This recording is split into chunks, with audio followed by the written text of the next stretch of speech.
জুলাই গণ অভ্যুত্থানের ঘোষণাপত্র প্রস্তুত করবে সরকার, জানালেন প্রেস সচিব। বিকেলে বৈষম্য বিরোধীদের মার্চ ফর ইউনিটি কর্মসূচির ঘোষণা। ছাত্র জনতার আন্দোলনে 2024-এর শেষ ভাগে রাজনীতিতে আসে পরিবর্তন। নতুন বছরে সমৃদ্ধ বাংলাদেশের প্রত্যাশা সর্বসাধারণের। স্বল্প খরচ আর কম সময়ে আমদানির সুযোগ তৈরি হচ্ছে পায়রা বন্দর ঘিরে। আসছে বছরেই কার্যক্রম শুরুর লক্ষ্য কর্তৃপক্ষের। এবং রাজবাড়ীর গোয়ালন্দে মজুরি বৈষম্যের শিকার নারী কৃষি শ্রমিকরা। পুরুষের সমান ভাতার দাবি ক্ষুব্ধ দিনমজুরদের।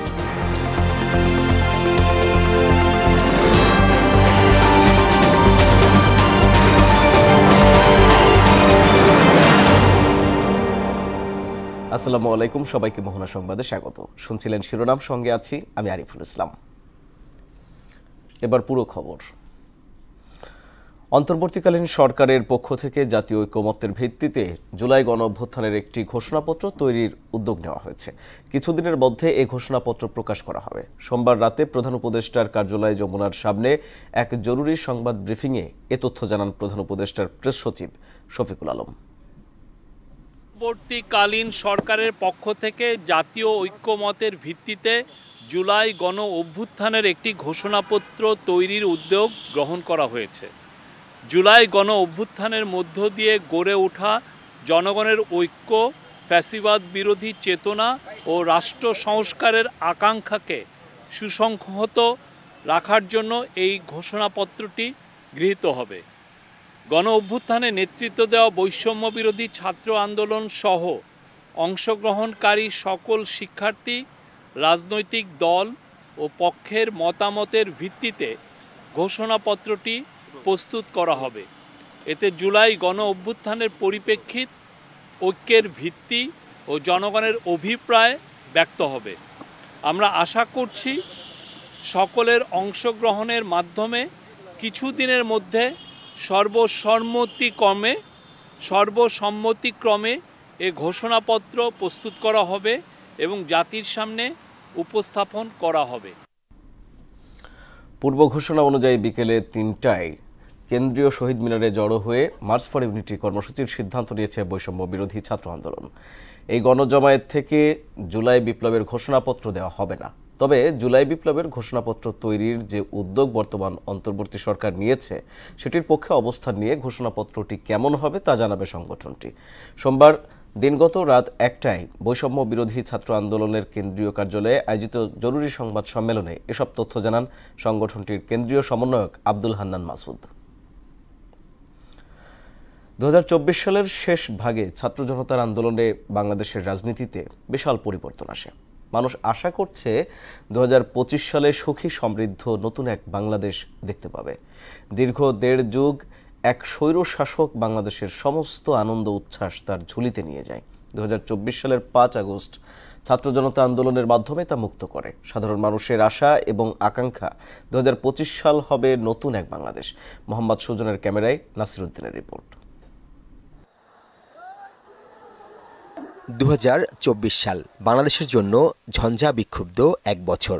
রাজনৈতিক সংকট, দোলাচল, সেখান থেকে আবারও ঘুরে দাঁড়ানো, এমন নানা ঘটনার সাক্ষী এই বছরটি। প্রত্যাশা আর প্রাপ্তির জাগতিক রসায়নে বছর যায়, বছর আসে। দেশ, জাতি, প্রতিষ্ঠান কিংবা ব্যক্তি সব ক্ষেত্রেই পুরনো বছরের রেখাপাত নতুন বছরে নবতর সম্ভাবনা তৈরি করে। স্বাভাবিকভাবেই নতুন বছরেও সুন্দরের প্রত্যাশা সাধারণের। আমরা গরিব মানুষ যারাই আছি একটু সুখে থাকতে চাই। বাজারে যাইয়া 500 টাকা বাজার লইয়া কি পাই 500 টাকায়, আর গরু গোশত মনে করেন যে আমরা গরিব মানুষ চোখেই দেই না। আমাদের গরিব মানুষের জন্য জিনিসপত্রের দাম কমাইতে হইব। এই মানুষে মানুষে ভিন্ন মত থাকবে, মতের পার্থক্য হওয়াটাও যৌক্তিক। তবে এই মত পার্থক্য মানেই জাতির বিভক্তি নয়। কল্যাণকর রাষ্ট্র গড়তে হলে জনগণের মধ্যে শান্তি শৃঙ্খলা জরুরি, যেখানে সাম্প্রদায়িকতা কিংবা হানাহানি থাকবে না। 2025 সালে এমন বাংলাদেশই দেখতে চায় তরুণ প্রজন্ম। 5ই আগস্টের আগে যে ধরনের দেশ ছিল সেটা যেন আমাদের 2025-এ এসে আমাদেরকে না দেখতে হয়, আমরা একজন সম্পূর্ণভাবে নতুন একটা দেশ দেখতে পারি। মানুষ যেন এই শোষণের বিরুদ্ধে একটা প্রতিরোধ গড়ে তুলতে পারে, সেই আকাঙ্ক্ষা নিয়েই আমরা আসলে 2025 শুরু করতে চাই। 2024 সালে বৈষম্যের বিরুদ্ধে বড়সড় আওয়াজ দেখেছে বাংলাদেশ। নতুন স্বপ্নের শুরু সেখান থেকেই। এখন অর্থনীতি সহ সব ক্ষেত্রেই সমতায়নের পালা। দাঙ্গা হাঙ্গামা বা আপনার এই যে গুম খুন বা মারামারি, এগুলো আমরা কখনোই প্রত্যাশা করি না। প্রথম স্টেবল থাকা দরকার রাজনৈতিক অঙ্গনটাতেই, এবং রাজনৈতিক প্রতিটা দলকে আগে নিজেদের মধ্যে সংস্কার করা দরকার। একটি দেশের সমৃদ্ধিতে বিশাল গুরুত্ব বহন করে অর্থনৈতিক কাঠামো, কিন্তু সেখানে ভর করেছে পুরনো অনেক জঞ্জাল। অর্থনীতিবিদরা মনে করেন নতুন বছরেও এই জায়গাটি চ্যালেঞ্জিং হবে, কারণ মুদ্রাস্ফীতিটা কন্ট্রোলড হলো না, আর হোয়াইট পেপারে যেসব তথ্য বার হয়েছে সেটা সুনির্দিষ্টভাবে চিহ্নিত হলো না। যেটা অসমাপ্ত থাকলো সেটা সমাপ্ত আর হবে বলে আমি আগামী বছর প্রত্যাশা করি না। কঠিন বাস্তবতাকে সঙ্গী করেই অদম্য এবং নির্ভীক বাংলাদেশ গড়ার কথা বললেন বিশিষ্টজনরা। আমরা আশা করি সমাজ কলুষমুক্ত হবে, বৈষম্যহীন হবে, এবং আপনার নতুন প্রজন্ম আমাদের কাছে যা শিখিয়ে দিয়ে গেল তা আপনার নতুন নতুন মাত্রা যুক্ত করবে। নতুন বছরের প্রাককালে ফেলে আসা বছরের দিকে তাকালে আলোড়ন তোলা অনেক ঘটনাই চোখের সামনে ভেসে ওঠে, যার কতক থাকে গর্ব আর অহংকারের, কিছু ঘটনা হয় জাতির জন্য লজ্জাজনক। তবে 2025 সালে বাংলাদেশ কোনো বদনামের ভাগিদার হবে না, এমন প্রত্যাশার কথাই বললেন সাধারণ মানুষ। নাসিরউদ্দিন, মোহনা সংবাদ, ঢাকা। পায়রা বন্দরের প্রথম জেটি নির্মাণ কাজ শেষ। সড়ক ও নৌপথে পণ্য পরিবহনের মাধ্যমে স্বল্প খরচ ও কম সময়ে আমদানির সুযোগ সৃষ্টি হয়েছে। নতুন বছর পূর্ণাঙ্গ কার্যক্রম শুরুর লক্ষ্যে একক জেটি থেকে পণ্য খালাসের সম্ভাবনা নিয়ে এগোচ্ছে বন্দর কর্তৃপক্ষ। এতে অর্থনৈতিক সমৃদ্ধি অর্জন এবং বাণিজ্য সম্প্রসারণে পায়রা বন্দর ভূমিকা রাখবে বলে দাবি বন্দর কর্তৃপক্ষের। গৌতম হালদারের প্রতিবেদন, জানাচ্ছেন শারমিন স্বর্ণা। বঙ্গোপসাগরের নিকটবর্তী পায়রা বন্দরের 72 কিলোমিটার দৈর্ঘ্য এবং 7 কিলোমিটার প্রশস্ত রামনাবাদ চ্যানেলকে ঘিরে দেশের বাণিজ্যিক উন্নয়নের সম্ভাবনা সৃষ্টি হয়েছে। 3,25,000 বর্গমিটার ব্যাকআপ ইয়ার্ড সহ অন্যান্য স্থাপনা নির্মাণ শেষ পর্যায়ে। 116,94,35,387 টাকা ব্যয়ে 39,000 বর্গমিটারের জেটিটি নির্মাণ হয় গত 27 নভেম্বর। এটি নির্মাণ করে ঠিকাদারি প্রতিষ্ঠান সিসিইসিসি কোম্পানি। কাজটা সময় মতো শেষ করার আপ্রাণ চেষ্টা করেছি, ইনশাল্লাহ এতে আমরা সফলকাম হয়েছি। 27 তারিখে আমাদের কাজটা শেষ করেছি, মূল কাজ। এখন মাদার ভেসেলগুলি সরাসরি এখানে আসতে পারবে, এখন তারা সরাসরি আনলোড করতে হবে। এতে অনেক টাকা আমাদের দেশের জন্য সাশ্রয় হবে। দ্রুত জেটিতে মাদার ভেসেল সরাসরি ভিড়তে পারবে এবং নিরাপদে পণ্য খালাস কার্যক্রম শুরু হবে বলে জানান project manager. First of all, we are honored to be selected as development partner for the Paya Port Authority, and in the last 4.5 years we have overcome the many challenges, and right now we stand here very proudly to say we have already completed our main work, and right now the jetty is ready for the operation. জেটিতে একই সঙ্গে 200 metre দৈর্ঘ্যের 3টি জাহাজ নোঙর করতে পারবে। পণ্য খালাস করে সড়ক ও নৌপথে কম সময়ে অল্প খরচে পণ্য পরিবহন করা যাবে বলে জানান বন্দর কর্তৃপক্ষের চেয়ারম্যান। এই পায়রা বন্দর থেকে আমরা ইনল্যান্ড কোস্টারের মাধ্যমে আমাদের যদি সার, বিসিএসির মাধ্যমে যে খাদ্য, বিএডিসির মাধ্যমে যে খাদ্য, এইসব যদি আরও পরিবহনের পরিমাণ বাড়াতে পারি, আমাদের এই বন্দরের ভূমিকা অনেকাংশে বেড়ে যাবে বলে আমি মনে করছি। জেটিটি পুরোদমে চালু হলে বন্দরের মাধ্যমে দেশ অর্থনৈতিকভাবে গতিশীল হবে। শারমিন স্বর্ণা, মোহনা সংবাদ।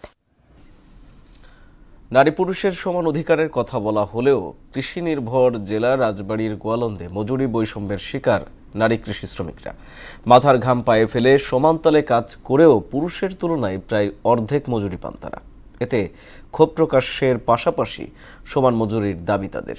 আবুল হোসেনের প্রতিবেদন, জানাচ্ছেন তাহসিন তারিন। রাজবাড়ীর গোয়ালন্দে কৃষি শ্রমিক হিসেবে কাজ করা অধিকাংশ নারীরই মজুরি নিয়ে রয়েছে বৈষম্য। মাঠে কাজ করার ক্ষেত্রে নারী শ্রমিকের চাহিদা বেশি থাকলেও ন্যায্য মজুরি পাচ্ছেন না তারা। বর্তমানে উপজেলার বিভিন্ন মাঠে শত শত নারী দৈনিক মজুরি ভিত্তিতে কাজ করছেন। পুরুষ শ্রমিকরা দৈনিক মজুরির 5 থেকে 700 টাকা পেলেও নারী শ্রমিকরা পান 3 থেকে 400 টাকা। সমানতালে কাজ করে পুরুষের তুলনায় কম মজুরি পেলেও তা মেনে নিয়ে জীবিকার তাগিদে কাজ করে যাচ্ছেন নারী শ্রমিকরা। একবার পিস লাগাই আমরা সবই করি, আমাকে ছুটি দেয় এলো মনে করেন যে 5টা বাজারে পরে, আমাকে বেতনও কম। মজুরি 350, পুরুষের 500, পুরুষের সমান কাজই করি আমরা। সকাল 7টায় আসি, আমরা সন্ধ্যায় যাই। পুরুষ মানুষও গোপ নিবি, আমরাও গোপ নেবো এক সমান। তাদের যদি 700 দেয়, আমাকে তো 500 দিবি, আমাকে 350 দেয়। পুরুষদের সমানই কাজ করি, কিন্তু আমাদের বেতন কম দেয়। আমাদের এই বেতনে পুষায় না, কম আমাদের বেতন একটু বাড়া দিতে চাই। মজুরির বৈষম্য নয়, নারী কৃষি শ্রমিকরা পুরুষের সমান মজুরির দাবি করছেন। মহিলা শ্রমিকের ক্ষেত্রে 350 থেকে 400 টাকা নর্মালি ওরা ভাতা পায় বা পারিশ্রমিক পায়, কিন্তু পুরুষ শ্রমিক সেখানে 600 থেকে 700 টাকা পায়। এটা একটা মোটামুটি বৈষম্য হয়, কিন্তু নারীরা যে কৃষিতে ব্যাপক ভূমিকা রাখে সেটা আমরা সেই আদিকাল থেকে দেখে আসতেছি। কৃষিতে নারী শ্রমিকের ভূমিকা খুবই গুরুত্বপূর্ণ। মজুরি বৈষম্য দূর হয়ে তারা তাদের প্রাপ্য মজুরি পাবে, এমনটাই প্রত্যাশা প্রতিটি নারী শ্রমিকের। তাহসিন তারিন, মোহনা সংবাদ।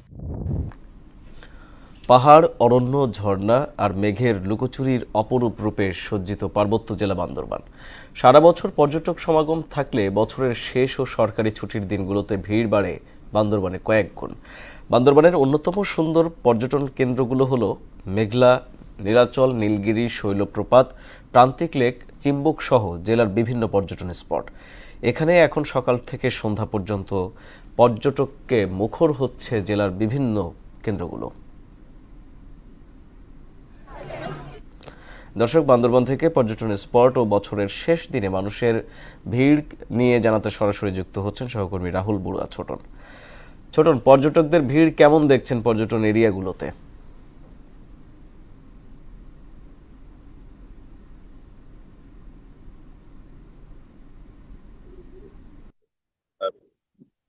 পর্যটন নগরী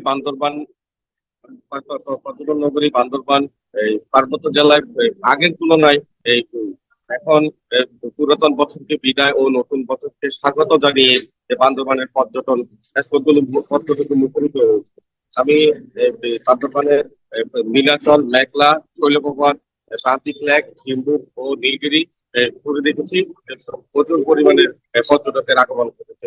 আমি আরো জানিয়ে রাখতে চাই, বান্দরবানের পর্যটন স্পট, পর্যটন সংশ্লিষ্ট ব্যবসায়ী ওই হোটেল মোটেল মালিক সমিতির সাথে কথা বলেছিলাম। তারা আমাদেরকে জানিয়েছেন এই নতুন বছর, পুরাতন বছরকে বিদায় ও নতুন বছরকে স্বাগত জানাতে বান্দরবানের প্রচুর পরিমাণ পর্যটকের আগমন করেছে।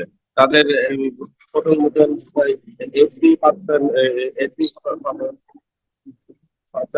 বুকিং হয়েছে। আমি আরো কথা বলেছিলাম জেলা প্রশাসকের সাথে, তিনি আমাদের জানিয়েছেন বান্দরবানের বিভিন্ন পর্যটন স্পট বিভিন্ন নতুন আঙ্গিকে সাজানো হয়েছে। আর এই আরো পর্যটন ব্যবসায়ী, এই পর্যটকবাহী সভাপতি আমাকে জানিয়েছেন তাদের অভিজ্ঞ ড্রাইভারদের দিয়ে পর্যটকরা যাতে বিভিন্ন পর্যটনে পাহাড়ে এই ঝর্ণায় ঘুরে বেড়াতে পারে, এমনকি তাদের এই গাড়িগুলো নতুন ভাবে সাজিয়েছে। এই অভিজ্ঞ ড্রাইভার দিয়ে তারা গাড়িগুলো সার্ভিস দিচ্ছে। আরো আমাদের পর্যটকদের যাতে ঘুরে বেরিয়ে বান্দরবানে বিভিন্ন পর্যটন স্পট ঘুরে বেরিয়ে যাতে নিজ নিজ গন্তব্যস্থলে ফিরে যেতে পারে, সেজন্য আমি পুলিশের বান্দরবানের ইউনিটের ইনচার্জের সাথে কথা বলেছিলাম। তিনি আমাকে জানিয়েছেন পর্যটকরা যাতে বিভিন্ন এলাকায় পর্যটন এলাকাগুলো কেন্দ্রগুলো ঘুরে বেরিয়ে নিজ নিজ গন্তব্যস্থলে ফিরে যেতে পারে। এই ছিল আমার কাছে বান্দরবান থেকে সর্বশেষ। ছোটন, আপনাকে ধন্যবাদ। এবার ফিরে দেখা 2024।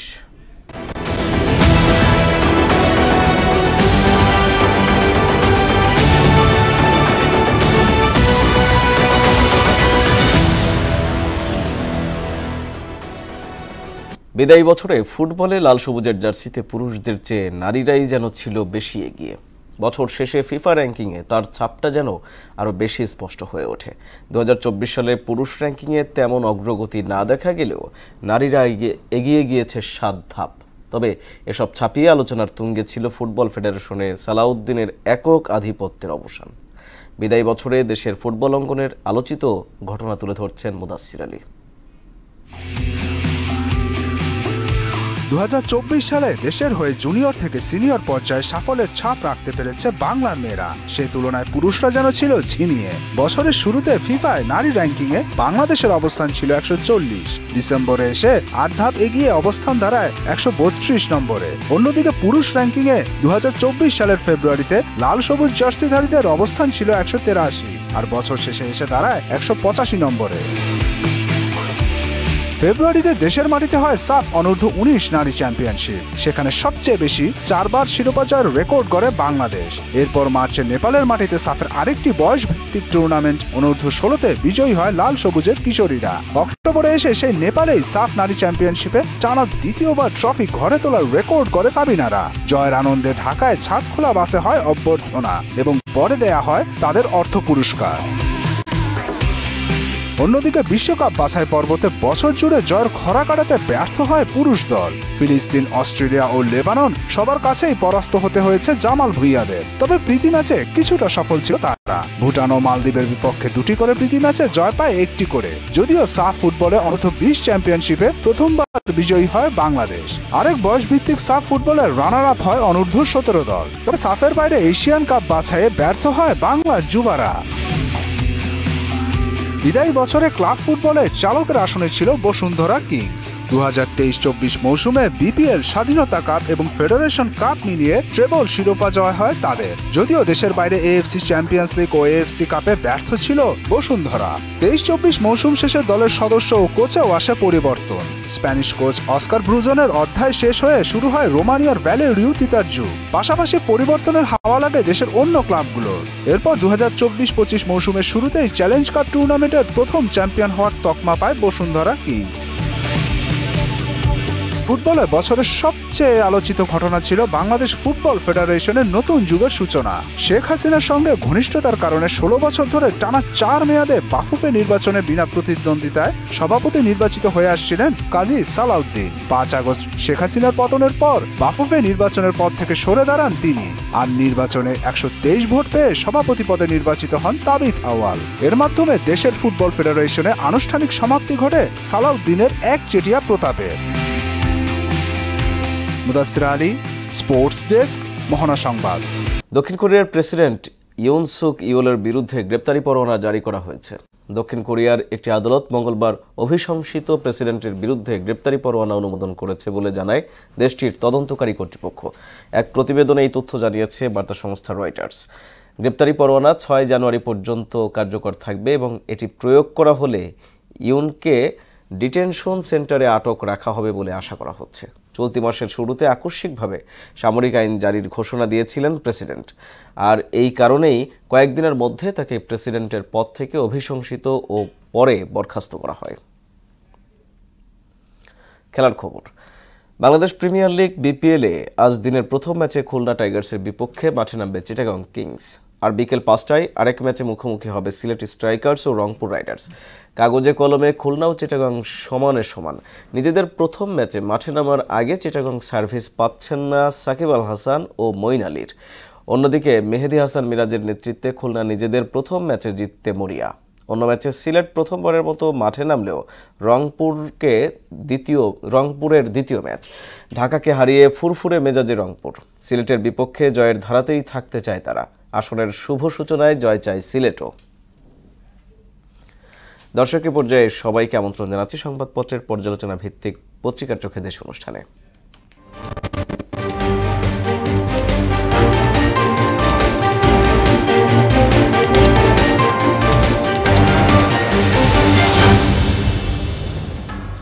দর্শক অনুষ্ঠানে আজকের অতিথি মোহনা টেলিভিশনের যুগ্ম বার্তা সম্পাদক জনাব নাসির উদ্দিন। জনাব নাসির উদ্দিন, আপনাকে স্বাগত আমাদের অনুষ্ঠানে। আমরা শুরুতেই দেখে নিব আজকের পত্রিকাগুলোর প্রধান শিরোনামগুলো। এই মুহূর্তে আছে প্রথম আলো শিরোনাম, মার্চ ফর ইউনিটি কর্মসূচি আজ কেন্দ্রীয় শহীদ মিনারে। প্রেসউইংয়ের জরুরি ব্রিফিং, জুলাই গণঅভ্যুত্থানের ঘোষণাপত্র দেবে সরকার। দুদককে স্বাধীন প্রতিষ্ঠান হিসেবে দেখতে চায়, বিশেষ সাক্ষাৎকারে ডক্টর ইফতেখারুজ্জামান। দৈনিক ইত্তেফাকের শিরোনাম, জুলাই বিপ্লবের ঘোষণাপত্র উপস্থাপন আপাতত নয়, গণঅভ্যুত্থানের ঘোষণাপত্র তৈরি করবে সরকার, বলেছেন প্রেস সচিব। সংস্কার কমিশনগুলোর প্রতিবেদনের প্রতিক্রিয়ায় বিষয়ে সতর্ক থাকুন, জেলা কর্মকর্তাদের প্রতি প্রধান উপদেষ্টা। বিচার চাইলে নিপীড়ন চালানো হতো। মইনুল রোডে কোনো সেনা পরিবার বাসা পায়নি। সমকাল, কোটা বৈষম্যের বিরোধিতা থেকে গণ অভ্যুত্থান, দুনিয়া কাঁপানো অভ্যুত্থানের বছর। বাংলাদেশ প্রতিদিন শিরোনাম করেছে, বিদায় ঐতিহাসিক 2024, রাতের ঢাকা এখনো ভয়ঙ্কর, সরকার তৈরি করবে জুলাই অভ্যুত্থানের ঘোষণাপত্র, কার শাস্তি কে দেয়। গত বছর 30 ডিসেম্বর শেখ হাসিনা বলেছিলেন তারেককে লন্ডন থেকে ধরে এনে শাস্তি দেব। দৈনিক যুগান্তর, জুলাই বিপ্লবের ঘোষণাপত্র সরকারই দেবে, মার্চ ফর ইউনিটি কর্মসূচি আজ। ৭২-এর সংবিধান বাতিল এই মুহূর্তে সম্ভব নয় বলেছেন Mirza Fakhrul.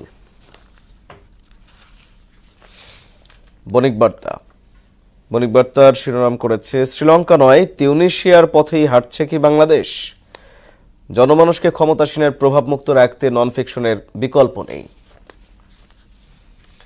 The daily star, March for Unity today, announce students, coordinators following government mob for a declaration on July uprising.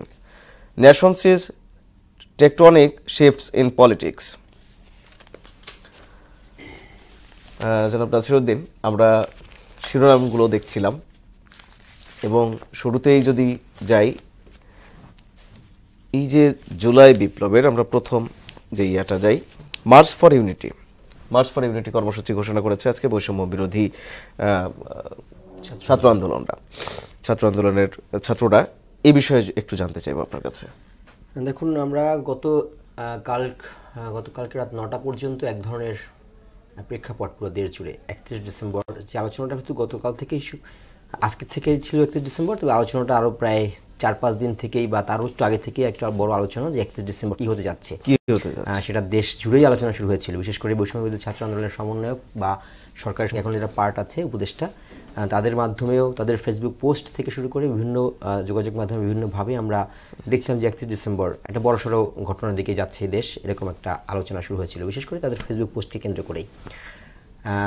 পরে বোঝা গেল যে এটি একটি ঘোষণাপত্র আসতে যাচ্ছে, যেটা ঘোষণাপত্র দেবে সেই আন্দোলনের যে মেইন স্টেক হোল্ডার, আন্দোলনটা যাদের মাধ্যমেই দেশ দেখেছে এবং যাদের মাধ্যমেই বাংলাদেশের এত বড় পরিবর্তন কি উদ্দেশ্যটা ছিল, সেই উদ্দেশ্যটার একটা ঘোষণা তারা দিবে যে কি উদ্দেশ্যে আমরা সেই আন্দোলন কিংবা দেশের এই যে প্রেক্ষাপট।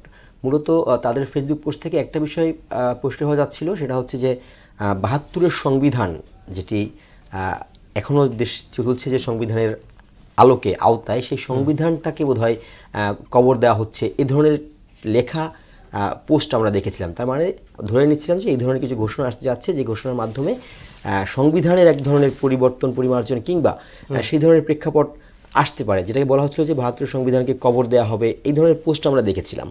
তার মানে ধরে নিচ্ছিলাম যে এই ধরনের কোনো ঘটনা আসবে। তবে সেটা কাল রাত 9টা পর্যন্ত এই ধরনের ছিল যে আমরা ধরে নিচ্ছিলাম যে আজকে ছাত্র আন্দোলনের পক্ষ থেকে এই ধরনের একটা ঘোষণা আসবে বা তারা আমরা সেটা নিয়ে হয়তো এক ধরনের মতপার্থক্য হয়তো তৈরি হয়ে যেতে পারে, এরকম মনে হচ্ছিল। সমন্বয়ক হান্নান তিনিও একটা কথা বলেছিলেন যে রাজনৈতিক একটা সীমারেখা তৈরি করে দেওয়া হবে, যে সীমা অতিক্রম করতে পারবে না, সেরকম কিছু ঘোষণার বিষয়টা আসছিল। তবে 9টার পরেই সেটা পাল্টে গেল। 9টার পর জরুরি প্রেস ব্রিফিং ডাকলেন 9টা 10 মিনিটে, আমরা খবরটা পেলাম সেটা 8:30টার আশপাশে। 9টা 10 মিনিটে জরুরি প্রেস ব্রিফিং ডাকলেন প্রধান উপদেষ্টার প্রেস উইং থেকে। বলা হলো যে জরুরি প্রেস ব্রিফিং, এবং সেখানে বলা হলো যে জুলাই অভ্যুত্থানের যে ঘোষণাপত্র সেটি দেবে, সরকার প্রস্তুত করবে এবং জাতীয় ঐক্যমত্যের ভিত্তিতেই প্রস্তুত করবে। অর্থাৎ এখানে জাতীয় ঐক্যমত্য শব্দটা এক ধরনের গুরুত্ব আমার কাছে বহন করে। জাতীয় ঐক্যমত্য হতে গেলে আসলে রাজনৈতিক দলগুলোরও তো এক ধরনের কথা সেখানে আসে। জাতীয় ঐক্যমত্য মানে হচ্ছে রাজনৈতিক দলগুলো কিংবা সাধারণ মানুষ সেখানে স্টেক হোল্ডার থাকতে পারে। রাজনৈতিক দলগুলোর ভিতরে যেটা মনে হচ্ছে যে তারা সবাই এই যে যদি ৭২ সংবিধানটাকে যদি টার্গেট করা হয়, আমি যেটা বললাম অবজারভেশনে যে তারা ফেসবুক পোস্টে ছিল যে ৭২ সংবিধান কবর দেওয়া হবে, যদি সেইটাকে আপনি চিন্তা করেন তাহলে সব রাজনৈতিক দল কিন্তু আপাতত ৭২ সংবিধানের পক্ষে আছে, এটা তাদের বক্তব্যে বাতিল চায় সেটা মনে হচ্ছে না, ঠিক আছে, মনে হচ্ছে না। এবং মির্জা ফখরুলেরও একটা বিশেষ সাক্ষাৎকারে আমি এটা বলছিলাম নয়। সুতরাং সেখানে জাতীয় ঐক্যমত্যের কথাটাকে আমি একটু বেশি গুরুত্ব দেব। যদি তার এখন প্রস্তুত করেনি, প্রস্তুত করবে, হয়তো কতদিন সময় লাগবে সেটা ক্লিয়ার না, বলছে শিগগিরই প্রস্তুত হয়ে যাবে। সুতরাং এই হচ্ছে বিষয়। তো মূল কথা যে হঠাৎ করেই একটা প্রেক্ষাপট চেঞ্জ হয়ে গেল যে আপাতত জুলাই অভ্যুত্থানের ঘোষণাপত্র ছাত্ররা ঘোষণা করছে না, তারা তার বিপরীতে একটা ইউনিটি কর্মসূচি তারা দিচ্ছে, মার্চ ফর ইউনিটি। তারা ওই একই জায়গায় তারা জড়ো হবে কিন্তু ঘোষণা করবে না। তো এটাই এখন অপেক্ষা করতে হবে যে সরকারের প্রস্তুতির পরে যে কি হয়ে যাচ্ছে। আরেকটা বিষয়ে আসবো যে আমরা বাংলাদেশ প্রতিদিনে একটা শিরোনাম দেখছিলাম যে রাতের ঢাকা এখনো ভয়ঙ্কর, এবং এটা আসলে দেখা যাচ্ছে গত কিছুদিন যাবৎ বিভিন্ন পত্রপত্রিকায় বা বিভিন্ন টেলিভিশনেও আমরা দেখেছি যে ছিনতাইয়ের ঘটনা অনেক বেশি ডেসপারেট হয়ে গেছে, যে ছিনতাইকারী এমনকি হত্যাও করে দিচ্ছে ছিনতাইকে কেন্দ্র করে। এই বিষয়টা একটু জানতে চাইব আপনার কাছে। আমরা গতকালকে প্রধান উপদেষ্টা তিনি বিভিন্ন বিভাগীয় কমিশনার এবং ডিসিদের সঙ্গে একটা ভার্চুয়াল প্রোগ্রামে তিনি কথা বলছিলেন, বক্তব্য রাখছিলেন। সেখানে তিনি বলছিলেন যে পুলিশের মনোবল এখনও পুরোপুরি ফিরে আসেনি। তিনি পুলিশের মনোবলটা চান আসলে, তারা যেন আগে যেভাবে কাজ করতেন তার চেয়েও যেন ভালোভাবে পুলিশ কাজ করে, সেই রকম একটা আইনশৃঙ্খলা পরিস্থিতি তিনি চান। যদিও তিনি এটাও বলেছেন যে যাতে করে ইয়েটা হয়, মানে যারা অপরাধ ছিল, আন্দোলনের সময় যারা অপরাধ করেছে তাদেরকে বিচার তিনি চেয়েছেন, কিন্তু পুলিশের যে মনোবল যেন ফিরে আসে। আমার কাছে মনে হয় এখানে পুলিশের নিষ্ক্রিয়তার কারণে কি এই ধরনের ঘটনা ঘটছে কিনা, কারণ হচ্ছে ছিনতাইয়ের মতো ঘটনা হঠাৎ বেড়ে গেল এবং সেটা প্রায় মানে আশঙ্কাজনক অবস্থায় বেড়ে গেছে। যেটা কি পুলিশের আরো বেশি মানে পুলিশের মধ্যে কি আরো ইউনিটি বেশি প্রয়োজন? অবশ্যই ইউনিটি প্রয়োজন। এবং পুলিশকেই তো এখানে পুরো রাতের ঢাকা এই যে ছিনতাইয়ের ঘটনাগুলো, এগুলোকে আসলে পুলিশের মাধ্যমেই ট্যাকেল করতে হবে। এছাড়া মানুষ গিয়ে যে এইটাকে ট্যাকেল করবে বা ওই যারা ছিনতাইয়ের সঙ্গে জড়িত তারা যে খুব মানে ভালো হয়ে যাবে, রাতারাতি ভালো হয়ে গেল, রাতারাতি তারা এটাকে এই পথ থেকে বের হয়ে গেল, তাদেরকে গাইডেন্স করা হলো যে বের হয়ে যাবে। আমরা এখানে ধরে নিতে পারি যে পুলিশের এক ধরনের কি বলে সেই মনোবলটা এখনো ফিরে আসেনি, অ্যাক্টিভিটিটা তাদের খুব দরকার। আপনাকে অনেক অনেক ধন্যবাদ নাসির। শেষ করব মোহনা সংবাদ, যাবার আগে জানিয়ে দিব শিরোনামগুলো আরো একবার।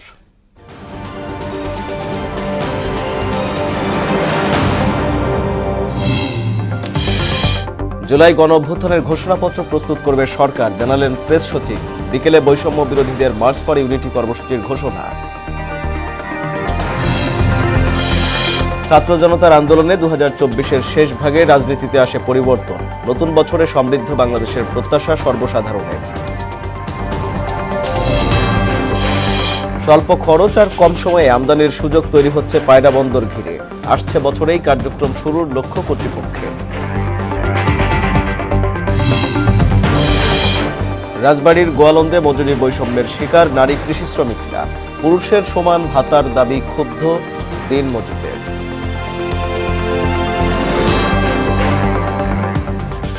এই ছিল মোহনা সংবাদে। পরবর্তী সংবাদ দুপুর 1টায়। এর আগে সংবাদ এক নজরে দেখবেন দুপুর 12টায়। মোহনার সবশেষ খবর জানতে ভিজিট করুন www.mohana.tv। সংবাদ দেখতে পারেন ফেসবুক, ইউটিউবেও। এতক্ষণ সঙ্গে থাকার জন্য